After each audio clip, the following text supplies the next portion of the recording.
మీరా తల్లి needs a home like this, loving caring home. Meera తల్లి స్నానం చేపిస్తే పాపం ఇంత బాగా పడుకున్నదండి. ఇది ఇవాళ పెట్ అడాప్షన్ సెంటర్కి తీసుకెళ్దామని స్నానం చేయించాను. వారం స్నానం చేపిస్తున్నాను, తీసుకెళ్తున్నాను. ఈ మీరా తల్లి అన్నలు ఇద్దరు కూడా అడాప్ట్ అయ్యారు. వాళ్ళు ఇంచక్క మంచి ఫ్యామిలీలో సెటిల్ అయిపోయారు. ఈ మీరా తల్లికి కూడా ఒక మంచి ఫ్యామిలీ దొరికితే బాగుంటుందని నా ప్రయత్నం. చిన్న కేర్, లవ్, ఎఫెక్షన్ ఉంటే దీనికి మంచి జీవితాన్ని ఇవ్వచ్చు.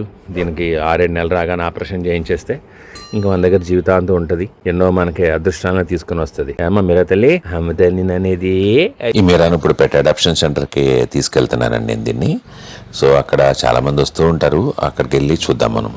హైదరాబాద్లో నేరేడుమెట్ట దగ్గర మన రాచకొండ పోలీస్ కమిషనరేట్ ఎదురుగుండా ఒక ప్లేస్లో మనకి పెట్ అడాప్షన్ జరుగుతుంటుందండి. తెలంగాణ పెట్ అడాప్షన్ అని ఒక NGO దీని మీద వర్క్ చేస్తూ ఉంటుంది. ఎవ్రీ సండే మార్నింగ్ 10 o'clock నుంచి మధ్యాహ్నం 2-3 గంటల వరకు కూడా ఇక్కడ పబ్లిక్ వస్తూ ఉంటారు. అంటే ఎవరైతే ఈ స్ట్రే డాగ్స్ పిల్లల్ని వాటిని కేర్ తీసుకుని ఫాస్టరింగ్ చేసి, అంటే వాటిని వాళ్ళ పిల్లల్లా చూసుకుంటూ తీసుకుని వచ్చి ఇక్కడ పెట్ అడాప్షన్ చేసుకునే వాళ్ళ కోసం తీసుకుని వస్తారు. అలాగే అడాప్షన్ తీసుకునే వాళ్ళు కూడా ఇక్కడికి వస్తారనమాట చాలామంది. నేను చూశాను ఇక్కడ గడిచిన 3-4 వారాల నుంచి వస్తూ ఉన్నాను. ఈ మీరా తల్లి అన్నలిద్దరు కూడా అలాగే అడాప్షన్ చేశాము. ఈ మీరా తల్లి కోసం ప్రయత్నం చేస్తూ ఉన్నాను అనమాట ఇక్కడికి వచ్చి. సో హైదరాబాద్ చుట్టుపక్కల ఎవరైనా సరే మీ మనసున్న మహారాజులు ఎవరైనా సరే ఉంటే వచ్చి దీన్ని అడాప్ట్ చేసుకుంటే బాగుంటుందండి. దీనికి కొత్త జీవితాన్ని ఇస్తే బాగుంటుంది. ఇది నా ఒక విన్నపం అనమాట. సో దీనికి ఏజ్ వచ్చి 3.5 months అనమాట. చాలా బాగా ఆడుతుందండి చిట్టి తల్లి. ఎంతో లవబుల్గా ఉంటుందన్నమాట ఈ చిట్టి తల్లి.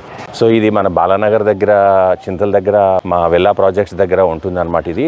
సో ఎవరైనా వచ్చి దీన్ని అడాప్ట్ చేసుకుంటే బాగుంటుందండి. మీకు ఎవరికైనా కావాలంటే స్క్రీన్ మీద వచ్చే నెంబర్కి మీరు కాంటాక్ట్ చేసి మమ్మల్ని అడాప్ట్ చేసుకోవచ్చు. దీనికి వ్యాక్సినేషన్ అయిపోయింది, అలాగే డీవార్మింగ్ కూడా అయిపోయింది. దీని ఏజ్ ఒక 6-7 months వచ్చిన తర్వాత ఫీమేల్ డాగ్స్కి ఒక చిన్న ఆపరేషన్ చేస్తారు. ఆపరేషన్ చేయించేస్తే ఇంకా మన ఇంట్లో జీవితాంతం చాలా లవబుల్గా ఉంటుంది. ఏ విధమైన ఆరోగ్య సమస్యలు లేకుండా చాలా బాగా హెల్తీగా గ్రో అవుతుంది అనమాట. ఇది మనసున్న మహారాజులు ఎవరైనా ముందుకు రండి, దయచేసి షేర్ చేయండి వీడియోని అందరికీ. ఎవరైనా ఒకరు కావాల్సిన వాళ్ళు, దీనికి రాసిపెట్టిన ఉన్న వాళ్ళు ఎవరో ఒకరు ఖచ్చితంగా ఉంటారు ఫ్యామిలీ. నాకైతే నమ్మకం ఉంది, వస్తారని అనుకుంటున్నాను. సో మీరైతే షేర్ చేయండి ఖచ్చితంగా, please. Thank you so much.